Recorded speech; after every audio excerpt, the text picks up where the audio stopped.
नमस्कार मित्रांनो, सध्या संपूर्ण राज्यात हवामानात मोठे बदल पाहायला मिळत आहेत. एका बाजूला वाढलेली उष्णता आणि दुसऱ्या बाजूला दमट वाऱ्यांनी एकत्र येऊन राज्यात अवकाळी पावसाचं आगमन केलं आहे.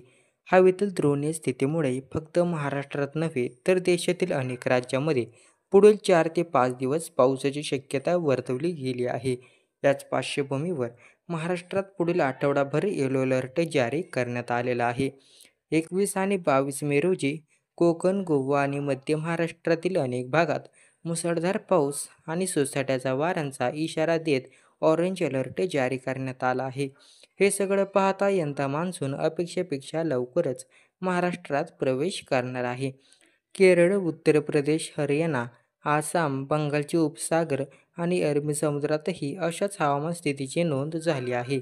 शुक्रवारी मध्य महाराष्ट्र, कर्नाटक, तेलंगणा, आंध्र प्रदेश आणि इतर अनेक राज्यात जोरदार पाऊस झाला, तर उत्तर भारतातही विजांच्या कडकडाटासह हलका ते मध्यम स्वरूपाचा पाऊस पडला. महाराष्ट्रात मात्र 20, 21 व 22 मे हे 3 दिवस विशेष लक्षात घेण्यासारखे आहेत. कारण त्या दिवशी तळ कोकणात, गोवा आणि दक्षिण मध्य महाराष्ट्रात पुन्हा एकदा मुसळधार पावसाची शक्यता आहे.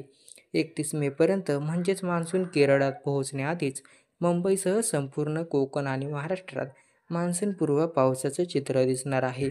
विशेष लक्षात घ्या, सिंधुदुर्ग, रत्नागिरी, सातारा, कोल्हापूर, सांगली, सोलापूर, बीड, धाराशिव, लातूर, परभणी, नांदेड, यवतमाळ, चंद्रपूर आणि गडचिरोली या 14 जिल्ह्यात जोरदार पावसाची शक्यता आहे. इतकंच नाही तर अमरावती विभागात 2 दिवसांपासून पावसाची सुरुवात झाली. पुढील आठवडाभर तिथेही वादळी वाऱ्यासह पाऊस कोसळण्याचा अंदाज आहे. तर अशाच महत्त्वाच्या हवामान अपडेट्ससाठी चॅनल सबस्क्राईब करा आणि व्हिडिओला एक लाईक द्या. धन्यवाद.